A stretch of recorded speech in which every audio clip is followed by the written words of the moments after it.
Hello everyone, आप सभी का स्वागत है क्रिकेट एडिक्टर के इस बहुत ही खास स्पेशल प्रोग्राम में, जहां पर हम आईसीसी टी20 वर्ल्ड कप में अब टीम इंडिया ने जब पाकिस्तान को हरा दिया है तो जो नेदरलैंड्स के खिलाफ मुकाबला होने वाला है उस मुकाबले के बारे में थोड़ी बातचीत करेंगे। और ये बातचीत करने के लिए हमारे साथ दो बहुत ही खास मेहमान जुड़े हुए हैं। हमारे साथ जुड़े हुए हैं पूर्व भारतीय टीम के क्रिकेट मैनेजर लालचंद राजपूत जी, जो कि 2007 की विश्व कप विनिंग टीम के भी क्रिकेट मैनेजर रह चुके हैं। और साथ ही साथ पूर्व भारतीय खिलाड़ी वसीम जाफर। वसीम भाई, Lalchand ji, thank you so much for joining us. Looking for a second straight win. हाँ, डेफिनेटली डेफिनेटली।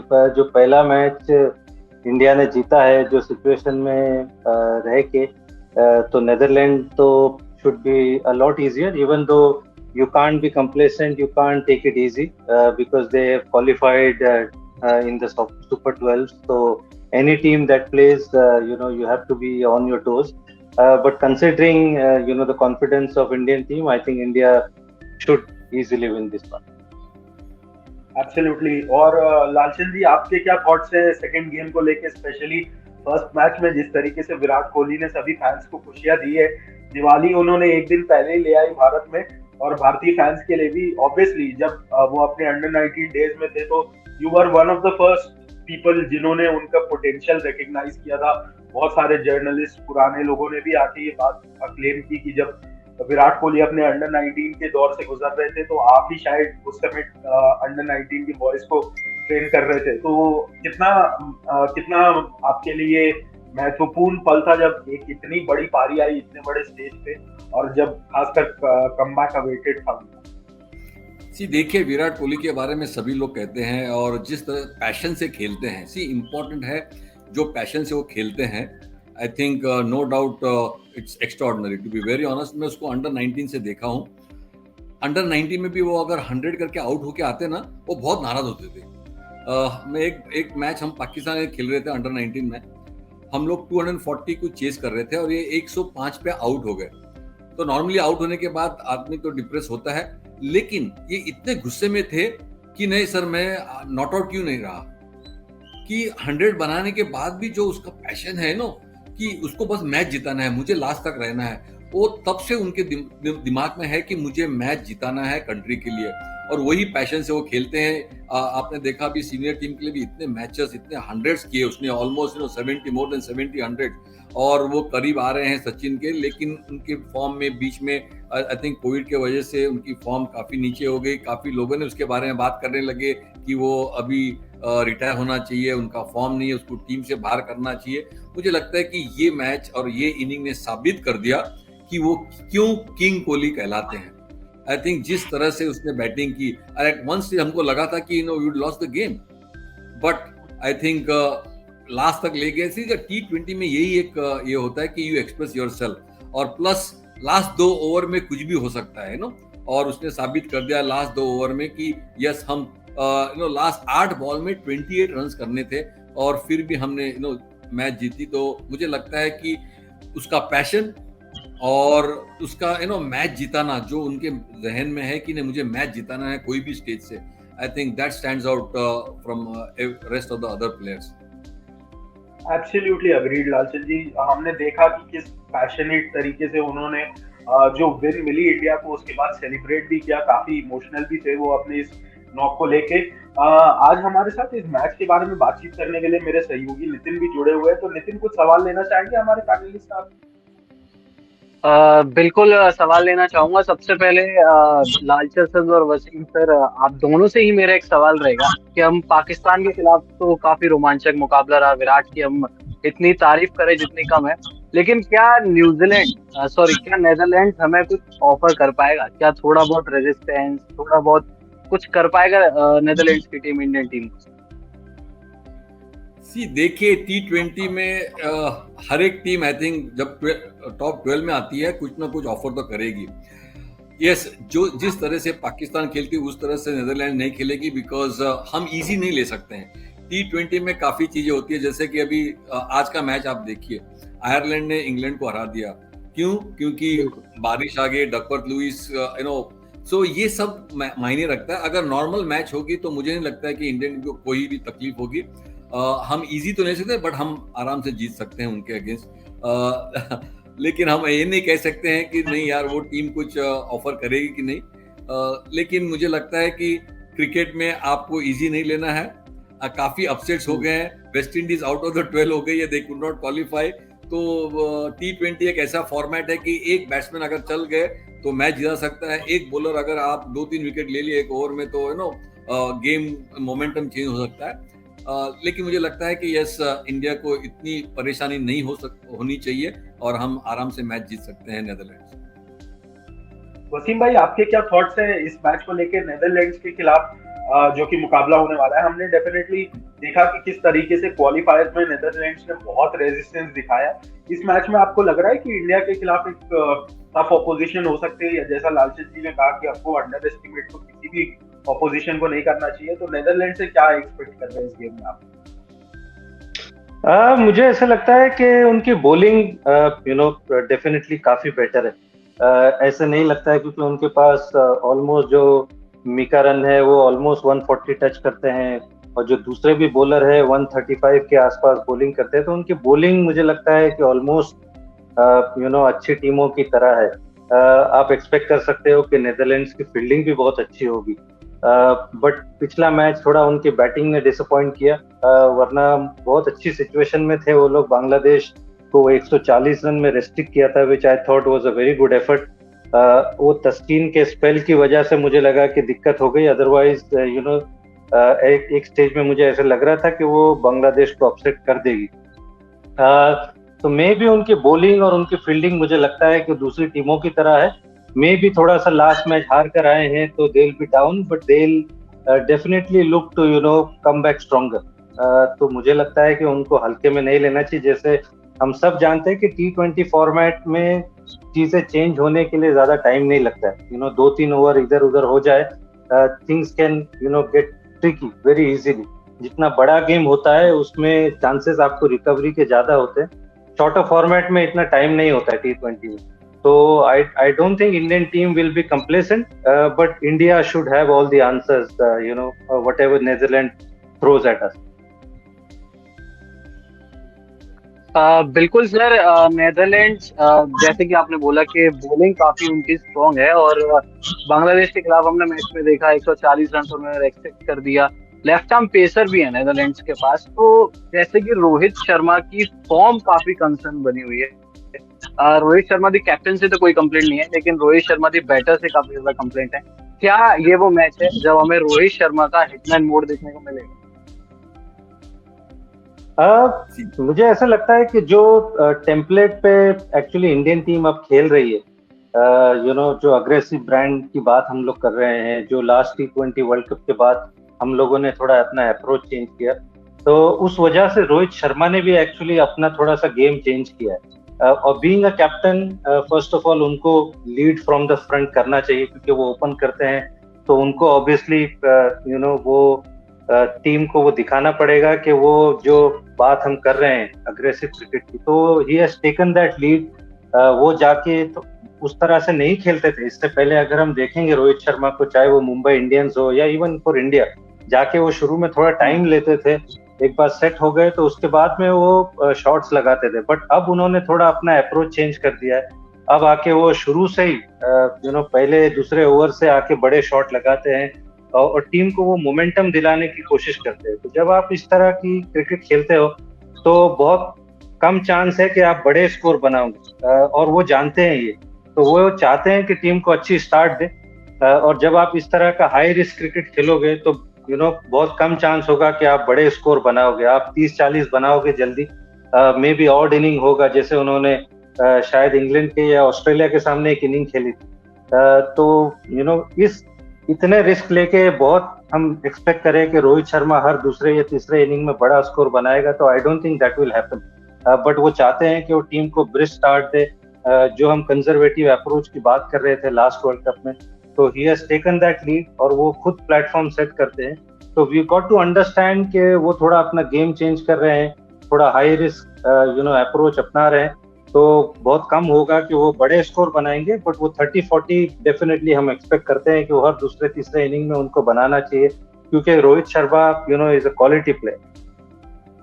वसीम भाई, मेरा इस पे एक सवाल रहेगा, इससे पहले कि मैं लालचंद जी से इस सेम टॉपिक के ऊपर व्यूज लूं। जैसा आपने बोला कि एक कंप्लीट डिफरेंट सेटअप हमें देखने को मिला है, एक डिफरेंट टेम्पलेट देखने को मिली है, बट ऑन द कॉन्ट्ररी एक चीज ये भी रही है कि बड़े मैचेस में, खासकर जैसे हमने एशिया कप के क्रंच मैचेस देखे या अभी पाकिस्तान के खिलाफ मैच देखा, तो जो ओपनिंग स्टैंड जो रोहित और राहुल आते हैं वो कहीं ना कहीं डिफेंसिव बहुत ज्यादा लगे। पिछले मैच में भी अगर आपने देखा होगा तो शायद वो शाहीन शाह अफरीदी की लास्ट ईयर वाली वर्ल्ड कप वाली डिलीवरी दिमाग में चल रही थी केएल राहुल और रोहित शर्मा दोनों के, जिसके कारण बहुत ही डिफेंसिव नजर आए दोनों ही बल्लेबाज। और क्या आपको लगता है कि केएल राहुल का जो इनिशियल अप्रोच रहता है, जो वो बहुत ज्यादा कॉशियस होकर खेलते हैं, वो भी रोहित पे कहीं ना कहीं प्रेशर बिल्ड कर रहा है, जो उनके अर्ली डिपार्चर का कारण बन रहा है पिछले साल? मेरे ख्याल से सिर्फ पाकिस्तान के सामने प्रियम ये चीज हमको देखने मिली है, मे बी बिकॉज वो इतना हाई प्रेशर गेम होता है, और ऑब्वियसली आप नहीं चाहते कि वो T20 जो लास्ट वर्ल्ड कप में हुआ था कि आपने पावर प्ले में 3 विकेट लूज कर दिए थे, तो आप नहीं चाहते हो कि आप पावर प्ले में इतना पीछे हो जाओ गेम में। तो मे बी उस वजह से शायद वो चाहते हैं कि भैया अगर 35-40 ही रन बने लेकिन हम विकेट नहीं लूज करें। Maybe this is one of the reason. और ऑन टॉप ऑफ दैट आपको ये एक्सेप्ट करना पड़ेगा कि पाकिस्तान के पास बहुत ही क्वालिटी बॉलिंग अटैक है, स्पेशली न्यू बॉल पे। तो वो उतने हाई रिस्क शॉट मारना, और हम लोग ऐसा नहीं था कि 180 चेस कर रहे हैं या बड़ा स्कोर चेस, तो 160 was easily gettable. I mean जो आज के स्टैंडर्ड से हम बात करते हैं 160 इतना बहुत बड़ा स्कोर नहीं है, बट कंसिडरिंग के इट्स अगेंस्ट पाकिस्तान प्लस उनके जो क्वालिटी ऑफ बॉलिंग है, तो मे बी उस वजह से। और अगेन पहले दूसरे ओवर में केएल राहुल आउट हो गए, तो अगेन इट बिकम्स डिफिकल्ट कि आप चाहते के साथ में बड़े शॉट लगाओ, स्पेशली अगेंस्ट हारिस रऊफ और Shaheen Shah Afridi, even Naseem Shah. All three are quality bowlers जो 140-145 पे डालते हैं। तो मे बी ये चीज थोड़ा सा हमको सिर्फ पाकिस्तान के सामने देखने मिली है। I think when we play against the other oppositions, I think we'll see the same approach, कि वो attacking approach, aggressive approach शायद हमको देखने को मिलेगा। लालचंद सर, आपके व्यू? या देखिए, जब हम बैटिंग पहले करते हैं और सेकंड करते हैं, अप्रोच थोड़ा सा डिफरेंट होता ही है, because you know that we have a target to achieve. जैसे कि पाकिस्तान का अगेंस्ट अपने को टारगेट था 157, सो वी नो दैट हम लोग तो पहले 1-2 ओवर तो कोई भी ओपनिंग बैट्समैन, वासिम जाफर भी ओपनिंग बैट्समैन है, आप कोई भी cricket game low, either is T20 और वनडे और टेस्ट क्रिकेट, आपको 5-6 बॉल तो देखना पड़ेगा।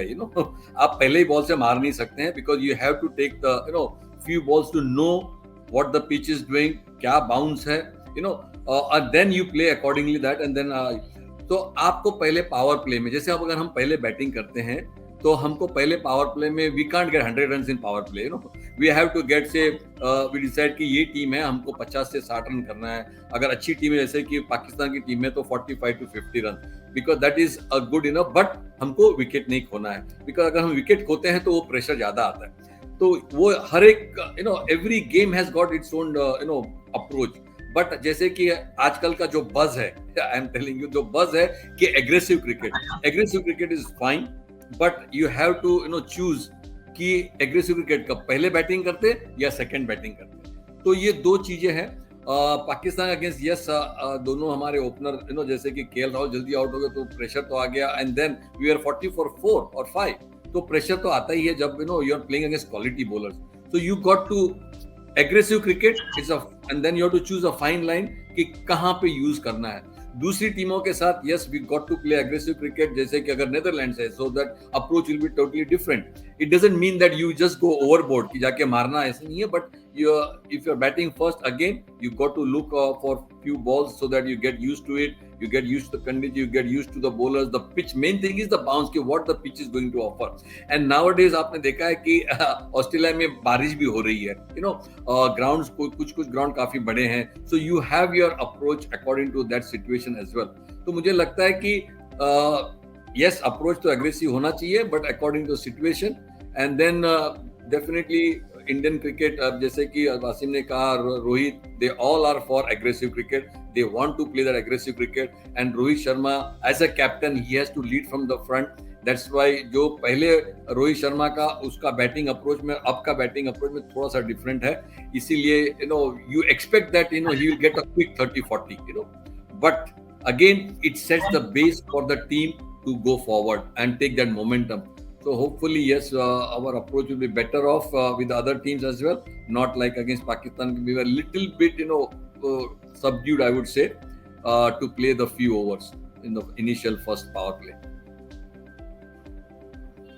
बिल्कुल सर, लेकिन रोहित शर्मा की एक्स्ट्रा अटैकिंग अप्रोच जो है, काफी समय से काफी मैचेस हो गए रोहित शर्मा के बड़े रन नहीं आए, तो सब चाहते हैं कि रोहित के वो बड़े रन आए, लेकिन अटैकिंग क्रिकेट की बात होती है तो इन दोनों जो नए मिस्टर 360 है वो है सूर्य कुमार यादव। और पहले मैच में सूर्य कुमार यादव लगा था, आते ही उन्होंने शॉट्स लगाए भी थे कि ऐसा लगा था कि अब सेटल हो जाएगा, सूर्य कुमार यादव आए विराट कोहली के साथ पार्टनरशिप करेंगे, लेकिन सूर्य कुमार यादव भी जल्दी आउट हो गए। तो क्या जो आप बात कह रहे हैं कि समय भी लेना चाहिए, आते ही आप पहली गेंद से ही मारना शुरू नहीं कर सकते, तो क्या ये सूर्य कुमार यादव के भी ऊपर लागू होती है?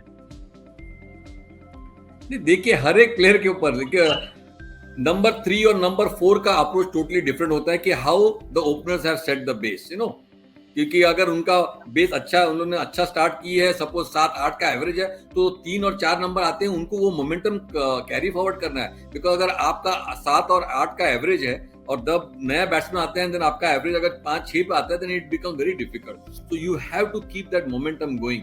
सो जो 3 और 4 नंबर का बैट्समैन है, उनका अप्रोच भी अकॉर्डिंग टू सिचुएशन होना चाहिए। अगर हम जल्दी 2 विकेट खोते हैं, तो 4 नंबर बैट्समैन डेफिनेटली थोड़ा सा टाइम लेके एक पार्टनरशिप करना है, और वही किया विराट कोहली और पंड्या ने कि एक पार्टनरशिप किया। बिकॉज 4 विकेट जाने के बाद, 5 विकेट जाने के बाद अगर आप पार्टनरशिप करते हैं, देन यू बैट डीप, और लास्ट 5 ओवर या 4 ओवर में देखते हैं कि हम कहां तक पहुंच सकते हैं। और इसीलिए हमने विक्ट्री हासिल की, क्योंकि विराट कोहली लास्ट तक बैटिंग की है। उनका पार्टनरशिप भी काफी 113 रन की पार्टनरशिप हुई, तो मुझे लगता है कि वो पार्टनरशिप बहुत इंपॉर्टेंट थी। तो you have to play according to situation, कि आपको सिचुएशन क्या डिमांड करता है। बिल्कुल सर। वसीम सर, आपसे मेरा सवाल है, हार्दिक पांड्या, पिछले मुकाबले में हार्दिक पांड्या दी बॉलर, उन्होंने 3 विकेट लिए, उसके अलावा बैटिंग भी हार्दिक पांड्या ने अच्छी की, लेकिन आखिरी में थोड़ा हमने देखा कि रिदम टूट रहा था हार्दिक पांड्या का, वो बॉल हिट नहीं कर पा रहे थे, और या बहुत तेज हिट करने की वो देख रहे थे, जिसकी वजह से बॉल और बैट का संपर्क ही नहीं हो रहा था। तो अब ये कयास लगाए जा रहे थे कि शायद नेदरलैंड्स के खिलाफ हार्दिक नहीं खेलेंगे, लेकिन आज इंडियन टीम की प्रेस कॉन्फ्रेंस हुई, बॉलिंग कोच ने ये बोला कि वो खेलेंगे। तो इस निर्णय को आप कैसे देखते हैं, क्योंकि एशिया कप में भी हुआ था, हार्दिक पांड्या जो कमजोर टीम के खिलाफ, अफगानिस्तान के खिलाफ नहीं खेले थे, यहाँ पर ये निर्णय बिल्कुल उलटफेर कर दिया है कि अब हर मैच खेलेंगे। जी हाँ, मेरे हिसाब से ये आईसीसी इवेंट्स है, खास करके जो वर्ल्ड कप है या ऐसे मल्टी नेशन टूर्नामेंट होते हैं, तो वहाँ पे मेरे हिसाब से किसी को अनलेस कोई निगल है या कोई इंजरी है, तब आप उनको रेस्ट दे तो बात समझ में आती है। अदरवाइज मुझे ऐसे लगता है कि जब प्लेयर्स लगातार खेलते रहते हैं तो वो रिदम में रहते हैं। You don't want to break that rhythm. जब हार्दिक पांड्या बॉलिंग कर रहे हैं, बैटिंग कर रहे हैं, तो वाई ब्रेक दैट रिदम, क्योंकि इसके बाद में हो सकता है अगला मैच जब होगा तो उसके बीच में लंबा ब्रेक हो जाएगा, और प्रैक्टिस आप कितनी भी करो, वो मैच की जो फीलिंग होती है तो वो आपको कभी भी नहीं आती है, चाहे आप कितनी भी अच्छी बैटिंग कर लो नेट में या बॉलिंग कर लो। तो आई थिंक ये एक अच्छा डिसीजन है कि हार्दिक पांड्या को वो खिला रहे हैं। आई कैन अंडरस्टैंड कि हार्दिक पांड्या हमारे लिए बहुत इंपॉर्टेंट प्लेयर है, खास करके जब वो बैक इंजरी के बाद आए हैं, तो उनका जो वर्कलोड है वो थोड़ा सा मैनेज करना पड़ता है, क्योंकि इतना इजी नहीं है कि वो 140 प्लस बॉलिंग करते हैं और आके 5 नंबर पे बैटिंग करते हैं। तो इंडिया के लिए बहुत इंपॉर्टेंट प्लेयर है, और जब जब मौका मिलता है मैनेजमेंट उनको ब्रेक देती है, उनका वर्कलोड संभालती है, विच इज अंडरस्टैंडेबल, क्योंकि एक बैक इंजरी के बाद आकर इतना आसान नहीं होता है इतनी कंटिन्यूअस क्रिकेट खेलना। तो I can understand that, but मुझे लगता है कि वर्ल्ड कप में we can't afford to give him a rest. वो जितना लगातार खेलते रहेंगे, मे भी शायद उनको 4 ओवर बॉलिंग ना कराए, सिर्फ 2 ओवर बॉलिंग कराए। अगर मैच में वैसी सिचुएशन है कि हम नेदरलैंड के ऊपर हावी हैं और हमने उनके विकेट ले ली, दूसरे बॉलर्स अच्छा कर रहे हैं, तो मे भी उनका वर्कलोड वहां पे थोड़ा कम कर सकते हैं। बट आई थिंक उनका खेलना इंपॉर्टेंट है, क्योंकि वो रिदम बना रहना बहुत जरूरी है। तो वर्ल्ड कप जैसे इंपॉर्टेंट टूर्नामेंट में आई डोंट थिंक कि हम अफोर्ड कर सकते हैं कि किसी को रेस्ट दे या उनका रिदम ब्रेक करें। तो जितना हमारा 11 है, जो मेन 11 है, वो जितना रेगुलर खेलेगा आई थिंक ये हमारे टीम के बॉन्डिंग के लिए और जेल होने के लिए बहुत इम्पोर्टेंट है, बहुत जरूरी है।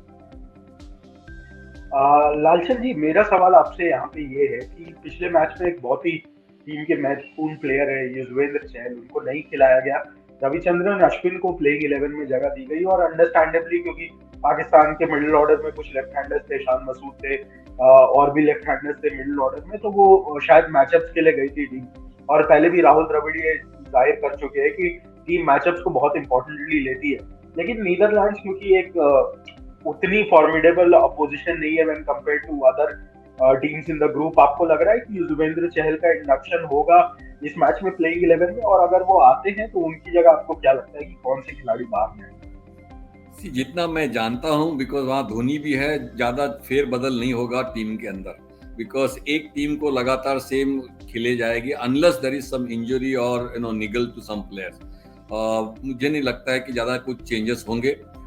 जैसे वासिम ने भी कहा कि जब आप एक वर्ल्ड कप जैसा टूर्नामेंट खेलते हैं, आप ज़्यादा चेंजेस नहीं करना चाहते, बिकॉज आपको सेम टीम खेलना है। क्योंकि जब आप ज़्यादा खेलते हैं तो आपका टीम बॉन्डिंग अच्छी होती है, प्लस जो मोमेंटम है वो बिकॉज अगर आप ज़्यादा चेंजेस करते हैं तो टीम में भी फिर थोड़ी सी डिस्कम्फर्ट होता है कि नहीं यार इसको। तो मुझे लगता है कि ज़्यादा फेरबदल नहीं होगा। यस, पहले मैच में बिकॉज पाकिस्तान के पास लेफ्ट हैंड है तो अश्विन खेला, मे बी मैं तो कहूँगा because there is only one option कि चाहल खेले, because being a leg spinner, आजकल आपने देखा होगा काफ़ी लेग स्पिनर्स हर एक टीम में खेलते हैं because they are wicket taking bowlers. भले वो थोड़े से रन देंगे लेकिन डेफिनेटली विकेट लेंगे। और ऑस्ट्रेलियन जहाँ पे ग्राउंड बड़े होते हैं तो काफ़ी फायदा होता है स्पिनर्स को, स्पेशली जब बैट्समैन चांस लेते हैं मारने के लिए, तो there are more option that you get wicket. So that is only one option. maybe Chahal might play because of Netherlands, but मुझे ऐसा लगता है कि ज्यादा फेरबदल नहीं करेंगे टीम में। बिल्कुल सर, ज्यादा फेरबदल नहीं होंगे। अब मेरा सवाल ये है कि इन दिनों काफी टीम इंडिया में लेफ्ट राइट कॉम्बिनेशन की काफी बातें होती हैं। एशिया कप से हम देख रहे हैं कि एक लेफ्टी बैट्समैन की टीम इंडिया को जरूरत है। पिछले मैच में भी अक्षर पटेल को ऊपर भेजा, दिनेश कार्तिक से ऊपर भेजा था। तो क्या सिर्फ दिनेश कार्तिक आखिरी के 2 ओवर्स के लिए ही टीम में अगर कुछ ऐसी सिचुएशन आती है जैसे पिछले मैच में आई, उन्हें ऊपर भेज सकते थे, उनका एक्सपीरियंस का वहां पर हम फायदा उठा सकते थे, लेकिन टीम इंडिया ने नहीं भेजा, उन्हें सिर्फ और सिर्फ आखिरी के लिए ही रखा। तो क्या ऐसे क्रूशल मैचेस में, ऐसी क्रूशल सिचुएशंस में डीके को ऊपर भेज सकते हैं हम? नहीं, जरूर। मुझे लगता है कि एक बैट्समैन कोई खाली सिर्फ 2 ओवर के लिए नहीं टीम पे हो सकता है, so you have to utilize him to the fullest. और मुझे लगता है जिस तरह से डीके बैटिंग कर रहे हैं उसको यूटिलाइज करना बहुत। Yes, he is a very good finisher, that's fine, but अगर थोड़ा सा ऊपर उसको ज्यादा ओवर मिलते हैं, 4-5 ओवर भी मिलते हैं, तो आई थिंक इट्स फाइन। तो मुझे नहीं लगता कि may be because of left arm spinner was bowling in between, तो इसीलिए अक्षर पटेल को भेजा गया। That might be a strategic move, but मुझे लगता है कि डीके भी काफी ऊपर बैटिंग कर सकते हैं, और टीम मैनेजमेंट इसके ऊपर डेफिनेटली सोचेगी। I think it's difficult to say कि खाली एक बैट्समैन 2 ओवर के लिए बैटिंग टीम में है, फिनिशर नहीं, मुझे नहीं लगता ऐसा हो सकता है। नहीं, आई डोंट थिंक, मैं अगर if I can add to Lalu भाई व्हाटएवर ही सेड, मुझे लगता है कि डीके का रोल, एक स्पेसिफिक रोल शायद उनको दिया गया है कि वो आफ्टर 15 ओवर्स वो आएंगे। तो आई डोंट थिंक वो 2 ओवर के लिए उनको लिया गया है। I think his role is from 15 overs, वो जो लास्ट 5 ओवर जो होते हैं तो वहां से उनका रोल शुरू होता है। And I think it was a good move. हमने, आपको याद होगा कि जब रविंद्र जडेजा ने पाकिस्तान के अगेंस्ट जब उनको 5 नंबर पे भेजा था, तो he played a very similar role to what Akshar Patel. तो प्रोबेबली इंडियन टीम ने शायद वो एक्सपेक्ट किया होगा कि वो जाके वहां पे थोड़ा सा रिदम ब्रेक करेंगे, शादाब बॉलिंग कर रहे हैं, नवाज बॉलिंग कर रहे हैं, वो अनफॉर्चुनेटली रन आउट हो गए। और अक्षर पटेल बहुत केपेबल बैट्समैन है, हमने देखा है कि उन्होंने ऑन हिज ओन उन्होंने 1-2 मैचेस इंडिया को जिताए हैं। तो वो ऐसा नहीं है कि वो एक पिंच हिटर है, वो एक प्रॉपर बैट्समैन है। तो there is a method behind के उनको भेजा गया था।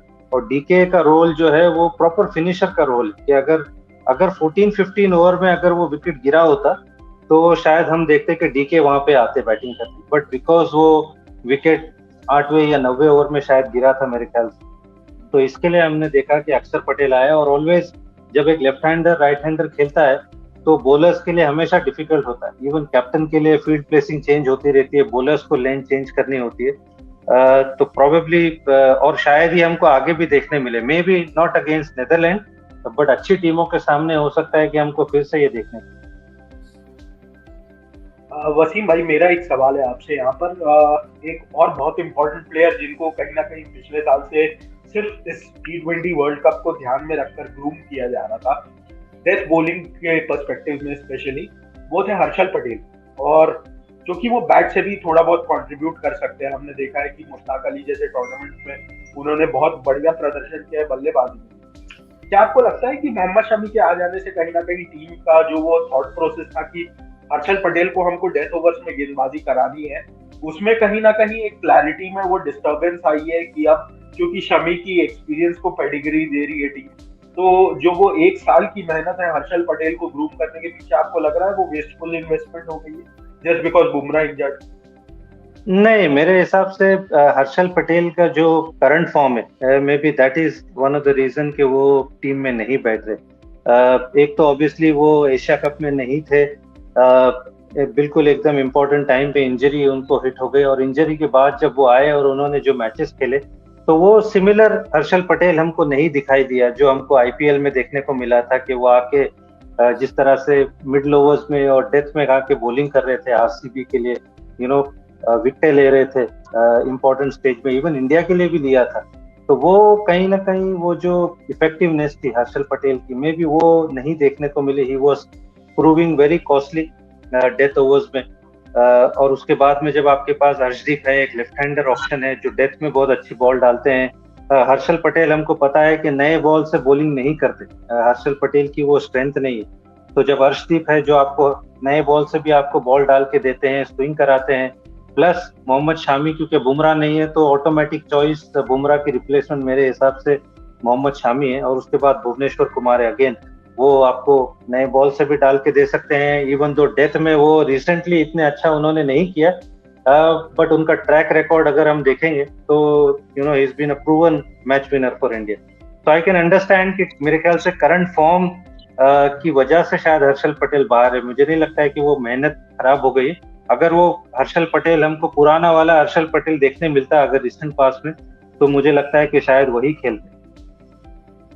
बिल्कुल। लालचंद जी, वसीम भाई ने अभी बात की हर्षदीप की, आप कितने इम्प्रेस्ड है जितनी मैच्योरिटी के साथ हर्षदीप ने अपने आप को अडैप्ट किया है? पिछला मैच उनके वर्ल्ड कप करियर का या उनके इंटरनेशनल करियर का पहला वर्ल्ड कप मैच था, बट कहीं से भी ये देख के लगा नहीं कि प्रेशर ले रहे हैं, उल्टा उन्होंने प्रेशर अब्सॉर्ब किया और एक अनसंग हीरो रहे टीम इंडिया के लिए। विराट कोहली की उस इनिंग्स ने ऑलमोस्ट सब कुछ वाइप आउट कर दिया उस दिन, बट शायद हमें नहीं भूलना चाहिए कि कितना अहम कंट्रीब्यूशन उस जीत में कहीं ना कहीं हर्षदीप सिंह का भी था। आप कितने इम्प्रेस्ड है लालचंद जी उसको लेकर? मैंने इसको पहले भी कहा है कि हर्षदीप एक नया स्टार बनेगा इस वर्ल्ड कप के बाद। आपने देखा होगा कि जैसे नए बॉल में स्विंग कराता है और दोनों स्विंग करता है, डेथ ओवर्स में काफी अच्छी बॉलिंग डालता है, उसके पास स्लोअर वंस है, यॉर्कर अच्छे डालता है, और मेन थिंग है वो प्रेशर लेता नहीं है। आप देखिए उसके चेहरे पर कभी प्रेशर का दिखता ही नहीं है। और जब कोई बॉलर प्रेशर एब्जॉर्ब करता है, I think that bowler will go right up. मुझे लगता है कि जब मैं उसको देखता हूं, जब I can not compare with है, but he is a very good replacement, just like Zaheer Khan पहले डालता था। और आपको एक लेफ्ट हैंडर चाहिए कि जो कि वेरिएशन लगे और अच्छा गेंदबाजी करे डेथ ओवर्स में और नए बॉल में भी, तो ही फिट्स द रिंग। और मुझे लगा कि जब उसने एशिया कप में खेला, लोग काफी ये थे कि उसकी फील्डिंग के बारे में, उसने कैच छोड़ा, हम लोग मैच हारे, लेकिन उसको कोई फर्क नहीं पड़ा। बिकॉज बॉलर आपको कब पता चलता है, जब वो खराब बॉल डालने के बाद, ओवर डालने के बाद या 2 छक्के खाने के बाद वो तीसरा बॉल कैसे डालते हैं। और मुझे लगा कि एशिया कप में जब उसने कैच छोड़ा और काफी लोग उसको ट्रोल कर रहे थे, लेकिन वो डेथ ओवर में फिर आके उसने काफी अच्छी बॉलिंग की। That shows his mental strength, that shows the character of that bowler. और मुझे लगता है कि ये बॉलर, जैसे आप कहते हैं अनसंग हीरो, ये वर्ल्ड कप में he will be one of the top bowlers, I would say leading wicket takers तो कहूंगा ही, लेकिन leading bowler with economy rate as low as anyone else. चलिए आशा करते हैं कि आप जो कह रहे हैं उसमें सब कुछ सच हो, और डेफिनेटली हम भी यही उम्मीद करेंगे कि Arshdeep one of the brightest stars बन के निकले इस मैच में। रियलिस्टिकली आप लोगों की प्रेडिक्शंस लेने की मुझे जरूरत नहीं है, क्योंकि जवाब हम सभी को पता है कि क्या होने वाला है। तो hopefully when we meet next time we will see Indian team 2-0 up in the ICC T20 world cup. बहुत शुक्रिया वसीम भाई हमको ज्वाइन करने के लिए। Thank you so much Lalchand ji, आप हमसे जुड़े। Thank you so much Nitin for being on the panel, and we'll see you guys next time around against the South Africa game. Thank you so much. Thank you. Thank